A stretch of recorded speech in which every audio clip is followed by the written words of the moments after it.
Winnie the Pooh by A. Milne. Read by Barbara Rosenblat. Directed by George Czar.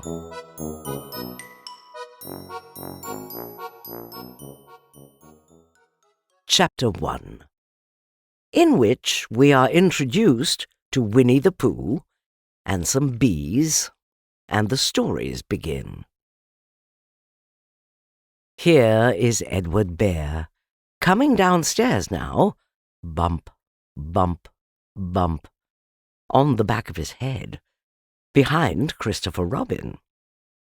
It is, as far as he knows, the only way of coming downstairs, but sometimes he feels that there really is another way, if only he could stop bumping for a moment and think of it. And then he feels that perhaps there isn't. Anyhow, here he is at the bottom, and ready to be introduced to you, Winnie the Pooh. When I first heard his name, I said, just as you were going to say, but I thought he was a boy. So did I, said Christopher Robin. Then you can't call him Winnie.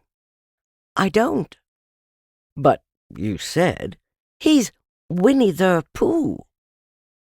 Don't you know what "the" means? Ah, yes, now I do, I said quickly. And I hope you do too, because it is all the explanation you are going to get.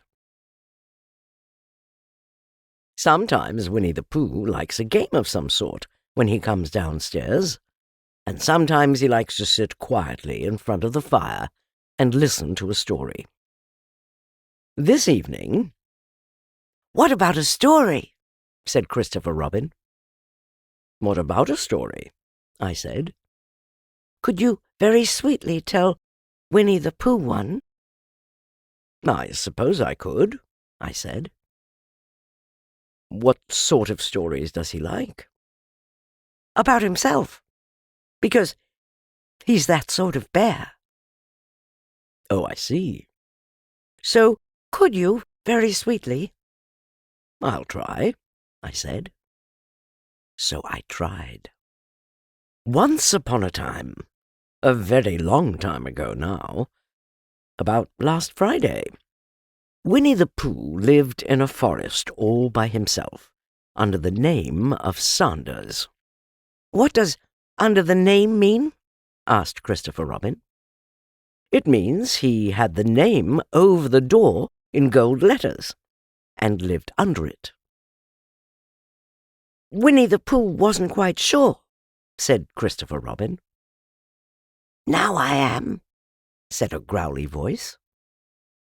"Then I will go on," said I. One day, when he was out walking, he came to an open place in the middle of the forest. And in the middle of this place was a large oak tree, and from the top of the tree there came a loud buzzing noise. Winnie the Pooh sat down at the foot of the tree, put his head between his paws, and began to think. First of all, he said to himself, "That buzzing noise means something. You don't get a buzzing noise like that, just buzzing and buzzing, without its meaning something. If there's a buzzing noise, somebody's making a buzzing noise, and the only reason for making a buzzing noise that I know of is because you're a bee." Then he thought another long time and said, "And the only reason for being a bee that I know of is making honey." And then he got up and said, "And the only reason for making honey is so as I can eat it." So he began to climb the tree. He climbed and he climbed and he climbed, and as he climbed, he sang a little song to himself.